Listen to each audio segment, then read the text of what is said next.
Assalamualaikum dan selamat sejahtera. Anda bersama saya Siti Sapina Haji Hussein untuk Buletin Mingguan MSN edisi ke-14. Kita mulakan Buletin Mingguan dengan rangkuman berita sepanjang minggu ini.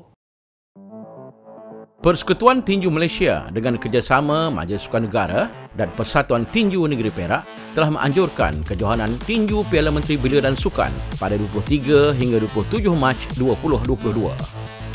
Kejohanan ini diadakan di Dewan Serbaguna Masjid An-Nur Tambun dengan penyertaan atlet-atlet dari seluruh negara. Majlis penutup kejohanan disempurnakan oleh Yang Berhormat Menteri Belia dan Sukan, Datuk Seri Ahmad Faizal Azumu yang hadir menyaksikan perlawanan akhir dan seterusnya menyampaikan hadiah kepada pemenang. Turut hadir ke kejohanan peringkat akhir tersebut ialah Ketua Pengarah MSN, Presiden Persekutuan Tinju Malaysia, Setiausaha Bahagian Pembangunan KBS serta Pengarah Jabatan Belia dan Sukan Negeri Perak.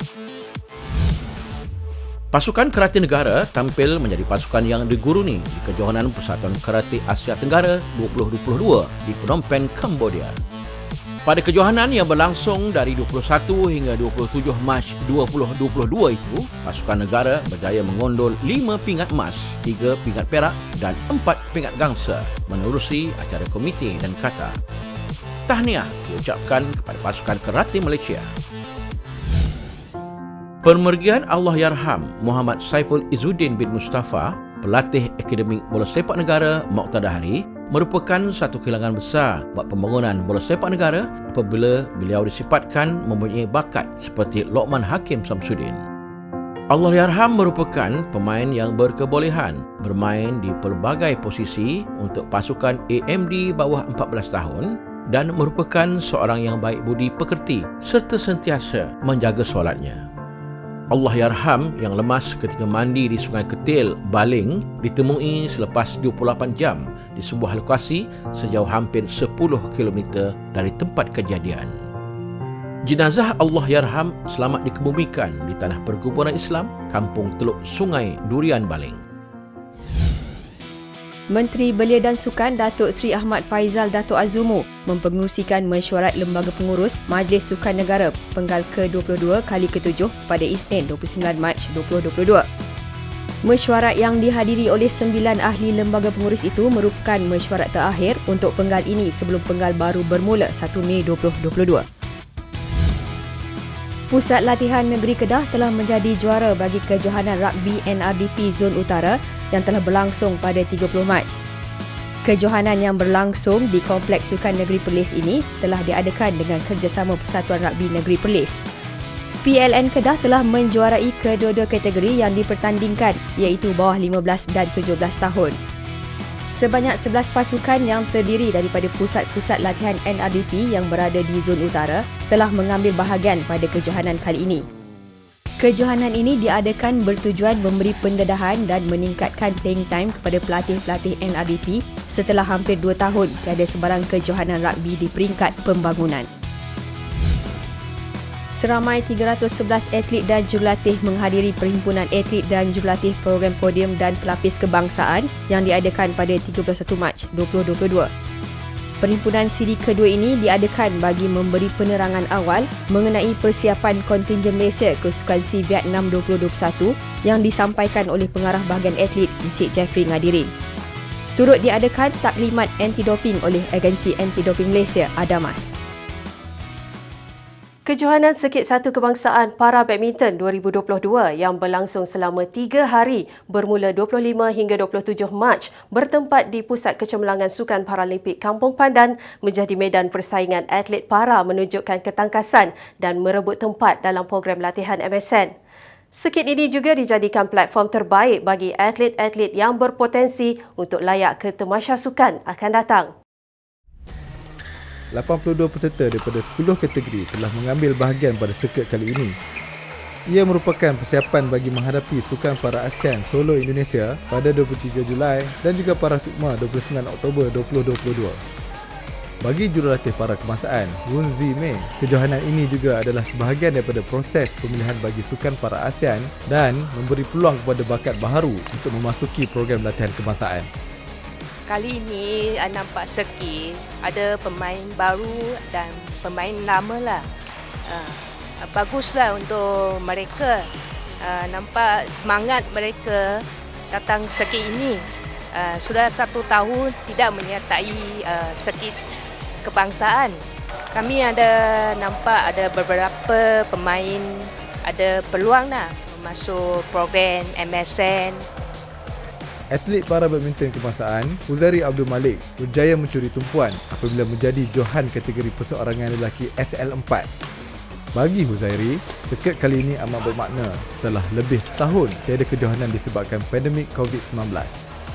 Sebelum game memang saya nak buat all out sebab saya lama tak untuk main single. Lepas tu kalau bila dah start game tu saya rasa macam ada sedikit nervous. Tapi saya tak patah semangat saya teruskan sampai habis. Saya tak boleh nak push sangat tapi saya kuat morekan lagi untuk skill saya lagi, teknik saya lagi. Saya akan buat yang terbaik. Bagi pasangan Muhammad Zulfatihi Jaafar dan Muhammad Nur Hilmi Muhammad Zainuddin yang menjuarai bergu lelaki kategori SU5 menjelaskan masih banyak yang perlu diperbaiki sebagai persiapan ke Sukan Para Asia nanti. Persiapan ni sudah tidak cukup lagi untuk pergi ke APG, kena banyak training lagi. Kemungkinan coach akan buat perubahan untuk training. InsyaAllah kita akan cuba. InsyaAllah kita cuba lebih baik. 18 tahun menabur bakti, legenda lompat tinggi negara Lee Hap Wei akhirnya mengumumkan persaraan sebagai atlet kebangsaan pada 27 Mac yang lalu. Namun, kecintaannya terhadap sukan tidak akan luntur kerana persaraan itu merupakan satu permulaan untuk terus memartabatkan sukan olahraga di Malaysia. Pengumuman persaraan Lee Hap Wei bukanlah pengakhiran kerjaya olahraganya kerana beliau kini dalam perancangan untuk beralih sebagai jurulatih bagi melahirkan generasi atlet pelapis olahraga negara di samping pencarian bakat-bakat baru. Perancangan saya sekarang ialah saya nak jadi coach. Saya sekarang tengah apply dengan MSN. Lepas tu saya akan sendiri ada nak buat juga saya sendiri punya akademi jugalah. Tapi bukan high jump saja. Saya rasa saya akan buat untuk semua event. Ini program memang saya buat ini memang spesies sikit untuk helping untuk siapa yang tak ada income ke apa ke dia boleh datang sini untuk part time. Dalam pada itu, Hap Wei berkata tiada jalan mudah buat atlet untuk mencapai kejayaan. Upcoming atlet yang bagi saya ialah jangan curi tulang lah. Jangan shortcut lah. Coach cakap apa, dia kena train and smart, jangan injuries. Injuries tu yang paling penting. Kalau ada boleh kita boleh buat itu program, kita kena cari yang atlet yang baru yang bukan senangnya itu benda tapi kita kena work hard untuk pergi cari yang ada talentnya atlet. Terima kasih Lee Hap Wei. Jasa dan pengorbanan anda dalam memartabatkan sukan olahraga kekal terpahat dalam sejarah sukan negara.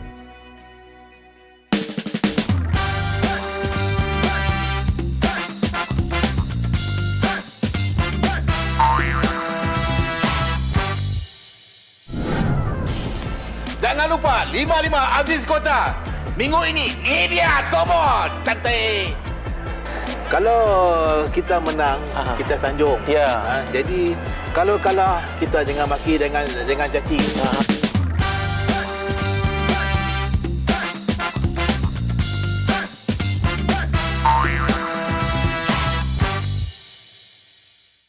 Laporan itu mengakhiri edisi buletin kali ini.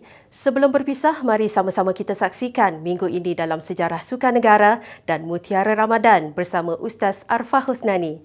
Selamat menyambut bulan Ramadan Al-Mubarak buat seluruh umat Islam. Semoga bertemu lagi di edisi akan datang.